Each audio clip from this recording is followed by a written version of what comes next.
రైతుపై కాకి కర్కశం, మానవత్వం మరిచిన పోలీసు, బాధలు చెప్పుకునేందుకు వచ్చిన వృద్ధ రైతును బయటకు ఈడ్చుకెళ్లినటువంటి ఏఎస్ఐ. నిర్మల్ జిల్లా ఖానాపూర్లో ఘటన ఇదేనా ప్రజాప్రభుత్వం? హరీష్ రావు ఏఎస్ఐను సస్పెండ్ చేసినటువంటి అధికారులు చూడుగా. ఒకసారి రైతు కంప్లైంట్ ఇవ్వడానికి పోయినట్టు, ఆయన బాధ చెప్పుకోవడానికి పోతే ఇగో ఇట్లా ఇవాళ ఇది తెలంగాణ మెయిన్ పేజీలో కూడా ఇదే ఉంది, స్వేచ్ఛలో కూడా ఇదే చూస్తా ఉన్నాం మనం. ఇగో చూడండి, ఎందుకంత ఓవర్ యాక్షన్. వృద్ధ రైతు మెడ పట్టుకుని నిర్మల్ జిల్లాలో అమానుష ఘటన. మంత్రి సీతక్క ఆదేశాలతోటి ఏఎస్ఐని సస్పెండ్ చేసిరట. మంచి పని చేసిర్రు, చాలా తొందరగా కూడా రెస్పాండ్ అయ్యారు. ఈ విషయంలో అభినందిస్తా ఉన్నాం. ఎందుకంది అంత, దేనికోసం? అదే ఒక బీఆర్ఎస్ పార్టీ అయినో, కాంగ్రెస్ పార్టీ అయినో, బీజేపీ పార్టీ అయినో వైట్ అండ్ వైట్ వేసుకొని ఆరాంసే వస్తే కూర్చోబెడతారా? ఆయన వస్తే కూర్చోబెడతారు. రైతు వస్తే మాత్రానికి, అది కూడా వృద్ధుడు వస్తే ఆయన మెడబట్టుకోవాల్సినటువంటి ప్రయత్నం దేనికోసం వచ్చింది? అసలు ఎవరిచ్చారు అధికారం? మెడబట్టుకునే అధికారం, కొట్టే అధికారం ఎవరిచ్చారని చెప్పేసి మేము బాగా చెప్తా అడుగుతా ఉన్నాం. ఆయన ఏం తప్పు చేసిండో విచారణ చేయండి. ఆయన కంప్లైంట్ ఇవ్వడానికి వచ్చిండా, లేకపోతే ఆయన మీద ఎవరైనా ఫిర్యాదు చేసిందా? ఫిర్యాదు చేస్తే మీరు ఎంక్వైరీ చేయండి. ఎంక్వైరీ చేసి దానికి సంబంధించినటువంటి సెక్షన్లు ఏవైతే ఉన్నాయో ఆ సెక్షన్లో పెట్టండి. ఆ తదనంతరం కోర్టుకు పంపించేసేయండి ఆ ఫైల్ని. అంతేగాని ఇట్లా మెడబట్టుకొని ఇదేందండి ఇంత దారుణం? చాలా ప్లేస్లలో జరుగుతూ ఉన్నాయి ఇదంతా, చాలా ప్లేస్లలో జరుగుతూ ఉన్నది. నిర్మల్ జిల్లా ఖానాపూర్ మండలంలో అవమానమైన ఘటన చోటు చేసుకుంది.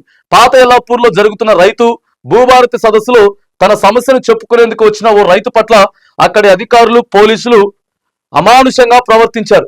తన సమస్యపై ఫిర్యాదు చేసేందుకు వచ్చిన రైతు చంద్రయ్య 90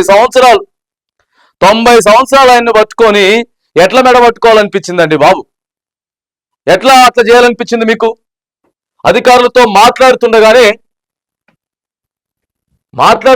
ఈయన అత్యుత్సాహం ఎక్కువైపోయింది. ఈయన అత్యుత్సాహం ఎక్కువైపోయి ఏఎస్ఐ రామచంద్ర రెచ్చిపోయాడు. అక్కడ ఉన్న రైతు చేతి కర్రలోనేది కదలలోని పరిస్థితిలో ఉన్నాడని తెలిసి కూడా బలవంతంగా బయటికి ఇడ్చుకెళ్లాడు. మెడపట్టి గెంటేశాడు. దీంతో అక్కడ ఉన్న వాళ్ళంతా ఆశ్చర్యపోయారు.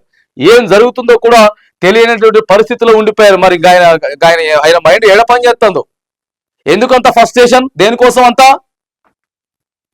ఎంఆర్ఓ ఆఫీస్లో నా భూమి సమస్య మీద పోయి మాట్లాడుతుంటే పోలీసు మెడపట్టి గెంటేశాడని రైతు చంద్రయ్య తన ఆవేదనను చెప్పుకున్నారు. అక్కడ జరుగుతున్న సదస్సులో తన భూమి గురించి అడిగానని, అక్కడ ఉన్న మాజీ సర్పంచ్ ఆ భూమి వివరాలు చెప్పాడని, దీంతో సరే అని చెప్పి వెనక్కి వెళ్ళిపోతుంటే దౌర్జన్యంగా తనను బయటికి ఈడ్చుకొచ్చారని చెప్పారు.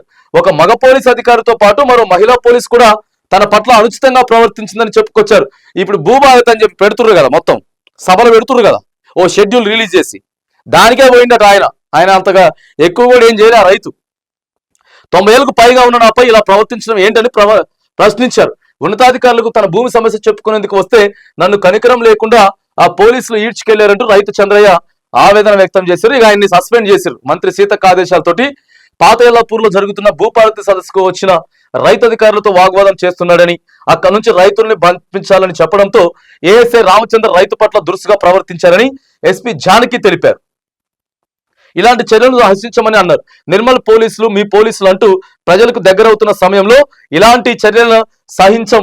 మంత్రి సీతక్క ఈ ఘటనపై ఆరా తీశారు. ఉన్నతాధికారులు కూడా క్రమశిక్షణ చర్యలు తీసుకోవాలని ఆదేశించారు. దీంతో విచారణ జరిపి అతన్ని విధుల నుంచి తప్పించినట్లు ఎస్పీ జానకి కూడా అక్కడ చెప్తా ఉంది. నిర్మల్ జిల్లాకు సంబంధించినటువంటి ఎస్పీ గారు. మరి కొంతమంది అధికారులు పోలీస్ డిపార్ట్మెంట్ లో ఒక చాలా గౌరవప్రదమైనటువంటి డిపార్ట్మెంట్ లో పని చేసుకుంటా ఇగో ఇట్లా ఫస్ట్రేషన్ కి పోయి కొద్దిగా ఓవర్ యాక్షన్ చేస్తా ఉన్నారు.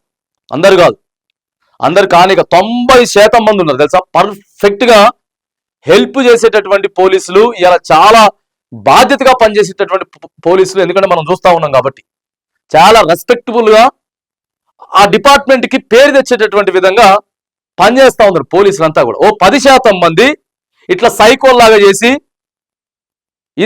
ఏది పడితే అది చేసి డిపార్ట్మెంట్ కి చెడ్డ పేరు తెచ్చేటటువంటి ప్రయత్నాలు చేస్తా ఉన్నారు. అందుకే సస్పెండ్ చేసిండ్రు. బంద్ చేసుకోవాలి. ఇలాంటి ఏమన్నా ఆలోచనలు ఉంటే, లేకపోతే నీకేమన్నా బీపీలు అయ్యి కొద్దిగా ఎక్కువ ఉంటే, లేకపోతే నీకు వేరే తలకాయ నొప్పులు ఏమైనా ఉంటే అవన్నీ బయట పెట్టాలి. అవన్నీ బయట పెట్టి డ్యూటీకి వచ్చేటప్పుడు సక్రమంగా రావాలి. కానీ నేను గల్లా పట్టుకుంటా, ఈడ్చుకెళ్తా, అది చేస్తా కంటే చట్టం చేతిలోకి తీసుకోవడానికి లేదు. నువ్వు పోలీసు కాబట్టి రైట్ కొంచెంగా బెదిరించేటటువంటి ప్రయత్నం కాకుండా, లేకపోతే కొంచెం చెప్పు, గట్టిగా చెప్పు, నోటి మాటతో చెప్తే సరిపోద్ది. నోటి మాటతో చెప్తే సరిపోద్ది. లేకపోతే ఎందుకంటే అంత పెద్ద తప్పు చేయలేడు కదా, అంత పెద్ద తప్పు ఏం చేయలేడు కదా అని అడుగుతా ఉన్నాం.